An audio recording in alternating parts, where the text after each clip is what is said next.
विद्यार्थी परिषद सीओईपीचे मनापासून आभार मानतो। लॉकडाऊनच्या काळात खऱ्या अर्थाने सोशल डिस्टन्सिंग पाळून पण व्हर्च्युअली आपण सगळ्यांना विविध माहितीच्या जवळ नेऊन ठेवण्याचे काम भाग्येश साकला व त्यांची टीम करत आहे, त्याबद्दल कौतुकच। हेच इंडस्ट्री 0.4 चे मोठे उदाहरण आहे।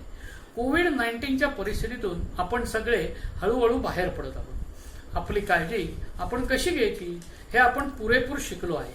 आता छोटे छोटे उद्योग मोठ्या कंपन्या चालू होऊन अर्थकारण रुळावर आणण्याची प्रक्रिया चालू होत आहे। प्रत्येक उद्योग जगतातील माणूस कमीत कमी खर्चात जास्तीत जास्त काम कसे होईल हे बघणार आहे। मी घरी बसून सुद्धा माझा बिझनेस चालू कसा राहील याचा प्रयत्न करणार आहे। जिथं जिथं कॉस्ट कटिंग करणे शक्य आहे तिथं तिथं ते करण्यात येईल आणि हे सगळे करणे म्हणजे इंडस्ट्री 4.0 ची पायाभरणी आहे असे मी समजतो। सध्या भारताच्या सरकारने व सर्व उद्योग जगताने 3 प्रमुख उद्दिष्टे गाठण्याचे ठरवले आहे। त्याची आपण माहिती घेऊया। आपली इकॉनॉमी 2024 पर्यंत 5 ट्रिलियन पर्यंत उंचवायची आहे। साहजिक इम्पोर्ट कमी करून एक्सपोर्ट वाढवायचे आहे। 2022 ला हिंदुस्थानला 75 वर्ष होत आहेत। त्यानिमित्ताने अनेक क्षेत्रात आपण कसे अग्रेसर बनायचे आहे याचे ठोस प्रयत्न सरकार व उद्योग जगत करत आहे। हेल्थकेअर इंडस्ट्री व ॲग्रिकल्चर, संरक्षण तसेच एन्व्हायरमेंटल व्हेकल या क्षेत्रामध्ये आपण खूप मोठी प्रगती त्या दृष्टीने करतोय। तिसरं, इंडस्ट्री 4.0 म्हणजे औद्योगिक क्रांती प्रत्येक उद्योगात कशी अंमलात आणता येईल याकरता पावले उचलली जात आहेत। आता आपण इंडस्ट्री 4.0 म्हणजे काय हे थोडक्यात बघूया। जगभरात ही औद्योगिक क्रांती सगळ्यात पहिले 1784 साली झाली। त्यामध्ये स्टीम इंजिनचा वापर करून स्टीमवर चालणारी उपकरणे तसेच मेकॅनिकल गिअर्स वगैरे वापरून औद्योगिक क्षेत्राने पहिलं पाऊल गाठलं। दुसरी औद्योगिक क्रांती 1870च्या आसपास झाली। उत्पादन करण्यासाठी असेंब्ली लाईनच्या कन्सेप्ट तसेच स्टीमच्या जोडीला इलेक्ट्रिकल एनर्जीचा वापर करून उद्योग वाढीस चालना मिळाली। तिसरी औद्योगिक क्रांती म्हणजे थर्ड रिव्होल्यूशन 1969 सालातील ऑटोमेशन, रोबोटिक्सचा वापर करून तसेच कॉम्प्युटरचा प्रोडक्शनमध्ये वापर चालू झाला।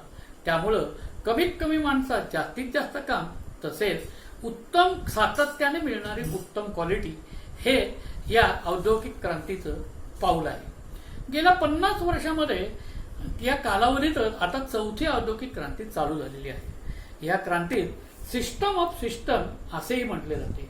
सायबर फिजिकल सिस्टम, आयओटीचा वापर करून क्लाउडद्वारे अगणित डाटा योग्य स्वरूपात अनालिसिस करून तुमच्या मोबाईलवर येऊन सर्व मशीन तुमच्याशी बोलायला लागले आहेत। सर्व गोष्टी एकमेकांना जोडले जाऊन त्याचे सिंक्रोनायझेशन होत आहे व सप्लाय चेन स्ट्रॉंग बनत चालली आहे। मी आता घरात बसून पूर्ण जगाशी बोलू शकत आहे तो या क्रांतीमुळे। आत्ताच्या लॉकडाऊनमुळे सगळ्यांना जे पटलेलं आहे आणि सगळ्यांनी यात सहभाग घेतलाय ते म्हणजे व्हिडिओ कॉन्फरन्सिंग। जगातील 100च्या वर लोक एकत्र येऊन आपले विचार दाखवू शकतात व बोलू शकतात ते यात इंडस्ट्री रेव्होल्यूशनमुळे।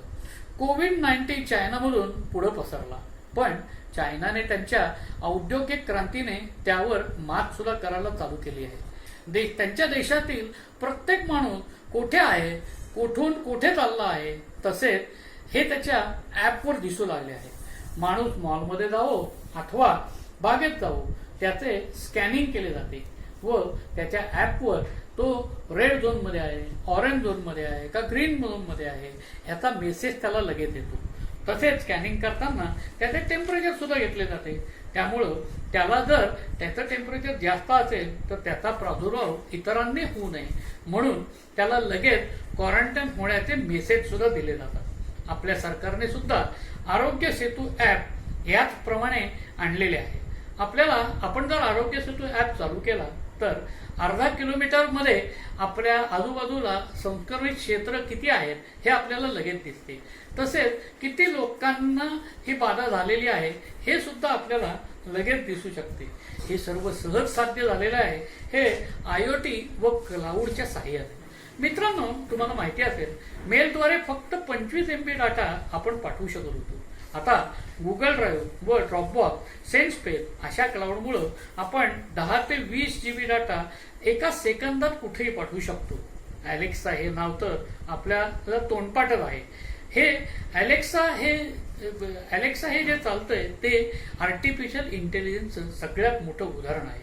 मी माझी कंपनी घरी बसून माझ्या मोबाईल ॲपद्वारे विविध कानाकोपऱ्यातनं बघू शकतो, कारण तेथील कॅमेरे निघालेले इमेज, व्हिडिओ हा माझ्या मोबाईलवर मला 24 तास दिसतो. याचा चांगला उपयोग मला या लॉकडाऊनच्या काळात झाला. मी माझ्या कंपनीतील रोबो किती वाजता चालू झाले व किती वाजता बंद पडले हे सहज मोबाईलवरनं माहीत करून घेऊ शकतो. ते केवळ IoT, नेटवर्क व क्लाउडमुळे. मी यशस्वी कंपनी चाकण येथे काम करतो. आमचे 9 प्लांट आहे. हेड ऑफिस औरंगाबादला आहे. कंपनीचे MD माननीय मिलिंद कंसर यांनी आवर्जून कंपनीचे कीवेज नावाचे ॲप स्वतः डेव्हलप करून घेतलेले आहे. त्यांनी आपली कंपनी इंडस्ट्री 4.0 मध्ये अग्रस्थानी असली पाहिजे याचा ध्यासच घेतलेला आहे. या ॲपद्वारे खालील गोष्टी सहज साध्य होतात. मी कंपनीत इन केले की मला लगेच मेसेज येतो की तुम्ही किती वाजता इन केले आहे. मला उशीर झाला तर तुम्ही एवढे मिनिटे उशिरा आले हाही मेसेज माझ्या इथं टाईप केला जातो. तसेच कंपनीत पाऊल टाकल्या मी दिवसभरात काय काय ऍक्टिव्हिटी करायच्या या सुद्धा त्यातनं लगेच मला कळतात. शिवाय काही वेगळ्या प्रकारच्या मीटिंग घ्यायच्या असतील तर त्याचेही मेसेज मला या ॲपद्वारे दिले जातात. तसेच मला कुठं बाहेर जायचं असेल कंपनीच्या कामानिमित्त तर मला गेटपास देखील याच ॲपमधनं काढायची सोय आहे. कंपनीतील अनेक लोकांचे वाढदिवस, त्या दिवशी कुठला वाढदिवस आहे हे मला लगेच ॲपद्वारे कळतं व मी त्याला विश करण्यासाठी एक टॅप पण दाबू शकतो. कुठलंही अप्रुव्हल मी माझ्या मोबाईलवरनं सहज देऊ शकतो. तसेच कंपनीचे सर्व सर्क्युलर, पॉलिसी या ॲपवरून मला मिळतात. माझा रोजचा परफॉर्मन्स मी रोज केलेल्या ऍक्टिव्हिटीवरून माझ्या ॲपवर मला दाखवला जातो. माझे वर्षभरातील KPI सुद्धा मी या ॲपवरच भरतो. कंपनीतून एखाद्या माणसाला जर एक्झिट करायचं असेल तर एक्झिट फॉर्म सुद्धा या ॲपमध्ये अवेलेबल आहे. अशा अनेक सोयी व सुविधा माझ्या मोबाईलवरनं मी वापरू शकतो. हे सर्व शक्य झाले आहे ते केवळ इंडस्ट्री 4.0 रिव्होल्यूशनमुळे. आता माझी मशीन, माणसे, येणारे मटेरियल व सप्लाय चेन हे एकमेकांशी बोलायला लागले आहे. साहजिक एकजूट झाली आहे व त्यामुळं एकजुटीचा उपयोग हा कसा असतो हे आपल्याला माहिती आहे. इंडस्ट्री 4.0 बद्दल व त्याच्या 9 महत्वाच्या टेक्नॉलॉजी विषयी आपण थोडक्यात माहिती करून घेऊ. त्यातली पहिली टेक्नॉलॉजी आहे डिजिटल बेसिक्स. यामध्ये कुठलीही गोष्ट डिजिटली आपल्याला ट्रान्सफर करायची म्हणजे एक्सेल शीट किंवा चित्र किंवा व्हिडिओद्वारे आपण ती अपलोड करू शकतो. त्याच्यानंतर ती डिजिटायझेशन आणि डिजिटलायझेशन केली जाते. त्याचा दुसरा महत्वाचा आधारस्तंभ टेक्नॉलॉजी आहे IoT. IoT म्हणजे IoT म्हणजे internet of things, sensors, connectivity, big data processing व या 4 पद्धतीने IoT वापरलं जातं. वेगवेगळे सेन्सर वापरून तसेच कॅमेरा इमेज स्कॅन करून फिजिकल ऑब्जेक्ट इलेक्ट्रॉनिक स्वरूपात सिस्टमला दिला जातो व मल्टिपल डिव्हायसेस एकत्र कनेक्ट या पद्धतीमध्ये केले जातात. IoT विषयी बरीच माहिती आपण नक्की घेऊ शकतो. याचा तिसरा मेन टेक्नॉलॉजी आहे social media. Facebook, Twitter, Instagram, WhatsApp, YouTube हे सर्व तर आपल्याला माहितीच आहे. ते तंत्रज्ञान वेगळे सांगण्याची गरज नाही. सोशल मीडियाचा वापर टाटा मोटर्सने त्यांच्या नवीन गाडी करता काय नाव ठेवायचे याच्याकरता केला. त्यांनी 4.5 कोटी लोकांपर्यंत हा सगळा सर्वे घेतला व त्यांच्या गाडीचं टियागो हे नाव निश्चित केलं. ऍपल कंपनीने त्यांचा शॉर्ट आयफोनचं कॅमेरा प्रमोट करण्यासाठी सोशल मीडियाचा खूप चांगल्या पद्धतीने वापर केलेला आहे. फोर्डने आपल्या उत्पादनाबद्दल अवेअरनेस निर्माण करण्याकरता, ब्रँडिंग करण्याकरता याचा खूप चांगल्या पद्धतीने उपयोग केला आहे. याची चौथी टेक्नॉलॉजी आहे क्लाउड. क्लाउड म्हटलं की रेन सीझन दिसतो. खरेच आहे.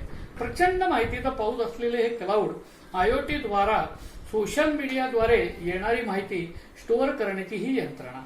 गुगल ड्राईव्ह, ड्रॉपबॉक्स या क्लाउडचा उपयोग 10 ते 20 GB माहिती क्षणात पाठवू शकते. तसेच पूर्वी गाणी आपण कॅसेटमध्ये कुठलेही गाणे एका क्षणात तुमच्याजवळ हजर होते.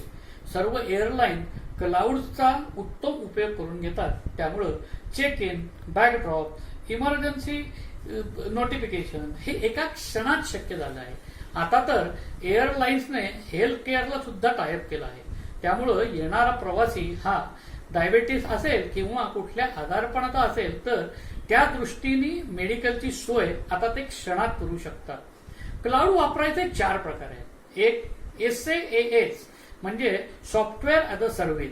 सर्व गुगल ॲप्स याचा वापर करतात. PaaS म्हणजे platform as a service. Application developer याचा वापर करतात. मर्चंटाईल सर्व्हिस यातनं चालते. IaaS infrastructure as a service. System of ॲडमिनिस्ट्रेशनचा वापर याच्यामध्ये केला जातो. अमेझॉन वगैरे कंपनी याचा वापर करतात. BaaS business as a service. G+, Paytm या कस्टमाइज सर्व्हिस यातून चालतात. तर मित्रांनो, डिजिटल पद्धतीने IoT द्वारे व मीडियाद्वारे क्लाउडला माहिती कशी पाठवतात हे आपण आता पाहिले. ही सगळी माहिती अतिशय मोठ्या प्रमाणावर बिग डाटा याचा बिग डाटा हा येतो. हा बिग डाटा कुठल्या प्रकारे येतो तर त्याचे 5 V द्वारे तो येतो. त्याचा पहिला V म्हणजे व्हॉल्यूम. अनेक गिगा आणि मेगाबाईटद्वारे प्रचंड मोठ्या प्रमाणात ही सर्व माहिती या क्लाउडला दिली जाते. व्हेलॉसिटी तुम्हाला माहिती आहे का? एका सेकंदात जवळजवळ 5,500 फोटो फेसबुकला अपलोड होत असतात. व्हरायटी काही स्ट्रक्चर पद्धतीने किंवा काही नॉन स्ट्रक्चर पद्धतीने सुद्धा माहिती ही क्लाउडला येत असते. व्हर्टॅसिटी म्हणजे अनवॉन्टेड डाटा, काही एरर, काही नॉइझी, काही ॲबनॉर्मल डाटा हाही या क्लाउडला येतो. व्हॅल्युएबल डाटा या पद्धतीने या 5 प्रकारे डाटा क्लाउडला येत असतो. तो आलेला प्रचंड प्रमाणात मोठा डाटा त्याचे अनालिसिस केले जाते. हे अनालिसिस 3 प्रकारे केले जाते. एक आहे डिस्क्रिप्टिव्ह अनालिसिस. या डिस्क्रिप्टिव्ह अनालिसिस मधनं आपल्याला वेगवेगळ्या प्रकारचे रिपोर्ट तयार करता येतात.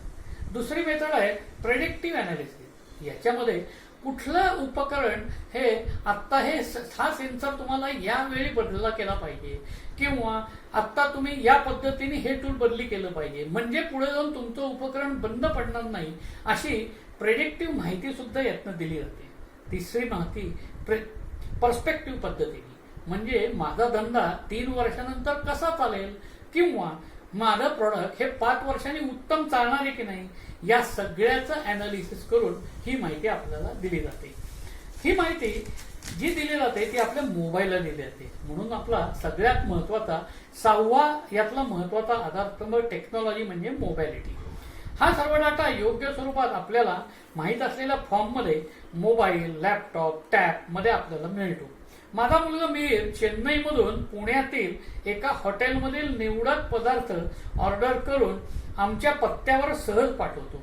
ऑर्डर जवळ आली की त्याला गाईड करतो व घरी आईला पण सांगतो की आता ही ऑर्डर तुझ्या दारात आली आहे.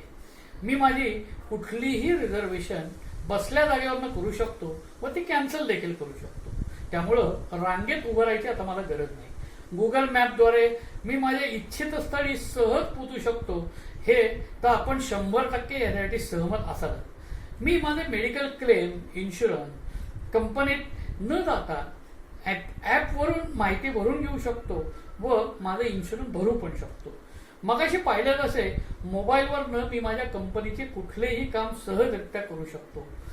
तसेच फ्रीजमधून मी समजा एखादी गोष्ट काढली तर त्याचा सिग्नल येऊन माझ्या बिग बाजारच्या बास्केटमध्ये त्याची ऑर्डर आता क्रिएट सुद्धा होते. माझ्या नेहमीच्या हॉस्पिटलचं मी ॲप जर घेतलं तर माझे डॉक्टर किती वाजता येणार आहेत याची माहिती मला तेथून मिळते व मी सहज त्या वेळेला व्यवस्थित जाऊन पोहोचतो. माझा मोबाईल आता त्याच्या कॅमेरामुळं QR कोड रीडर देखील झालेला आहे. ऑनलाईन योग्य पेमेंट हे QR कोडद्वारे नक्की केलं जातं.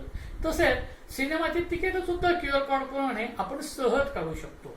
या लॉकडाऊनच्या काळात माझी मिसेस तिच्या सासवडमधील मुलांना तिच्या मोबाईलवरनं दिवसा व्हर्च्युअल क्लासरूम घेत आहे व त्यांना गृहपाठ देऊन त्यांना मार्गदर्शन सुद्धा करत आहे. आपण सर्व विविध वेबनार्सद्वारे विविध विषयातली माहिती मिळवत आहोत. वेबएक्स, जिप्सी, ड्युओ, झूम द्वारे मीटिंग देखील करत आहोत. मोबालिटीमुळे कितीतरी माहिती एका क्लिकवर आपण सहज करायला शिकलो आहोत. आता या इंडस्ट्री 4.0चा 7वा महत्वाचं टेक्नॉलॉजी म्हणजे RPA म्हणजे रोबोटिक प्रोसेस ऑटोमेशन. तेच काम मोठ्या प्रमाणात सातत्याने करायचं या तंत्राचा वापर करण्यात येतो. या तंत्राची आपण सर्वांना चांगली माहिती आहे. ही प्रोसेस म्हणजे मला तेच काम मोठ्या प्रमाणावर करायचंय पण त्याच पद्धतीने त्याच क्वालिटीने करायचंय. पिक अँड प्लेस अरेंजमेंट म्हणजे मला एक वस्तू इकडून उचलून तिकडे द्यायची. याकरता या तंत्राचा वापर करतात. रोबोटिक वेल्डिंग, रोबोटिक पेंटिंग हे सुद्धा या पद्धतीने येतो.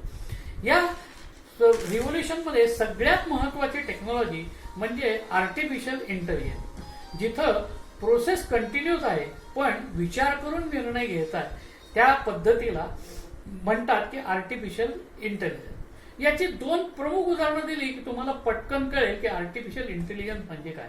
सेल्फ ड्रिव्हन कार आपल्याला माहितीच आहे.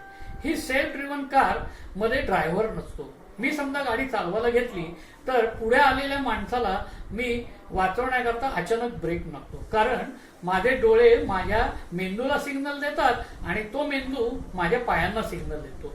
असे सिग्नल हे IoT द्वारे दिले जाते. म्हणून सेल्फ ड्रिव्हन कार ही रेड सिग्नल लागला की थांबते पण कुठं वळायचं ते सुद्धा वळते आणि स्वतः आपली पार्किंग मधली जागा निश्चित करते व स्वतः पार्किंग सुद्धा करते.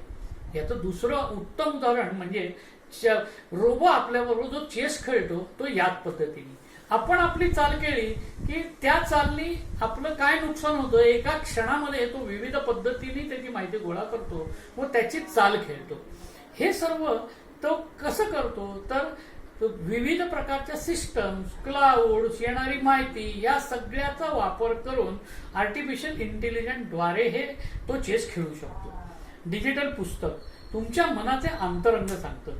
हे पुस्तक म्हणजे तुम्ही कुठलं पुस्तक किती पानी किती वेळात वाचलं हे तर तुम्हाला सांगतं पण इतके पानं वाचताना तुम्ही आनंदी होतात आणि इतके पानं वाचताना तुम्हाला खूप वेळ लागला म्हणून तुम्हाला कुठला भाग जास्त आवडतो आणि तुम्ही कुठली पुस्तकं इथून पुढे वाचली पाहिजे एवढी सर्व माहिती हे डिजिटल पुस्तक आता तुम्हाला सांगायला लागेल. म्हणजे पूर्वी पुस्तकातले विचार आपण समजून घेतो आता पुस्तक तुमच्या मनातले विचार समजून घ्यायला आलेला आहे. दुग्ध व्यवसाय तुम्हाला माहिती आहे का की अनेक मोठ्या मोठ्या दुग्ध व्यवसायामध्ये आता जी गाई म्हशी असतात त्यांच्यामध्ये चिप बसवलेली असते. त्या चिपद्वारे ते गाय म्हैस किती चारा खातं, कुठल्या क्वालिटीचा खातं आणि ते खाऊन किती प्रमाणात दूध देतं याचं कॅल्क्युलेशन सुद्धा आता या चिपद्वारे ह्या सगळ्यांना कळतं. किंवा ती गाय किंवा म्हैस किती अंतर चालली आणि एवढे अंतर चालली म्हणून एवढा व्यायाम घडला आणि त्याच्यामुळे तिने आता एवढं दूध द्यायला ती चालू केलेलं आहे. हेही माहिती आता या आर्टिफिशियल इंटेलिजन्समुळे आपल्याला कळायला लागलं आहे. आता रोबो सुद्धा माणसाच्या भावना समजून घ्यायला लागलेला आहे. हा आर्टिफिशियल इंटेलिजन्सचा सगळ्यात मोठं उदाहरण आहे. तर मंडळी आपण ही 8 महत्वाची टेक्निक पाहिली. 9वं टेक्निक म्हणजे क्रिप्टोकरन्सी. याच्यामध्ये डिजिटल मनी ट्रान्झॅक्शन होतं. बिटकॉइन हे त्याचं चलन आहे. भारतात यावर बंदी आहे. आता आपल्याला वेळेची मर्यादा असल्यामुळे आपण या क्रिप्टोकरन्सीची माहिती ही नंतर घेऊया. ही सर्व तंत्र आपणास सांगण्याचा उद्देश म्हणजे आता तुम्हाला तुमच्या मेकॅनिकल, इलेक्ट्रिकल, इलेक्ट्रॉनिक, कॉम्प्युटरमध्ये पुढे जाऊन संधी नाही तर अनेक संधी या डिजिटलायझेशन, IoT कशा यूज करायच्या, सोशल मीडियाचा वापर, तसेच cloud technology, effective data analysis कसा करायचा, मोबाईल ऍप्लिकेशन कसे हाताळायचे, रोबोटचं ऑटोमेशन कसं करायचं, आर्टिफिशियल म्हणजे AI टेक्नॉलॉजी अशी नवीन नवीन दालनं तुमच्यासाठी उघडून तयार आहेत. प्रचंड मोठ्या व्यवसायाच्या व रोजगाराच्या संधी यातून खऱ्या अर्थाने निर्माण झालेल्या आहेत. त्याचा उपयोग आपण सर्वांनी निश्चित घेतला पाहिजे. त्याच्यामुळं अनेक प्रकारचे स्टार्टअप मेक इन इंडिया मध्ये त्याचा आपण सक्सेसफुल सहभाग नक्कीच या पद्धतीने घेऊ शकतो. चायनाच्या हेल्थकेअर प्रोडक्टच्या तसेच ऑटोमोबाईल मशिनरीच्या मॅन्युफॅक्चरिंगला भारतच फक्त मागे टाकू शकतो. कारण तशी अवकाशात अनेक उपग्रह सोडणारी कॉलेज ऑफ इंजिनिअरिंगची मुलं आज माझ्यासमोर आहेत आणि ते हे इंजिनियर हे सगळं काम निश्चित करू शकतात याचा मला विश्वास आहे. चला तर मग या इंडस्ट्री 4.0चे म्हणजे औद्योगिक क्रांतीचे आपण एक घटक, एक वाहक होऊया. धन्यवाद. आपणास काही प्रश्न असतील तर मला अवश्य विचारावे अथवा माझ्या नंबरवर आपण मेसेज पाठवावा. माझा नंबर 8421864291. धन्यवाद.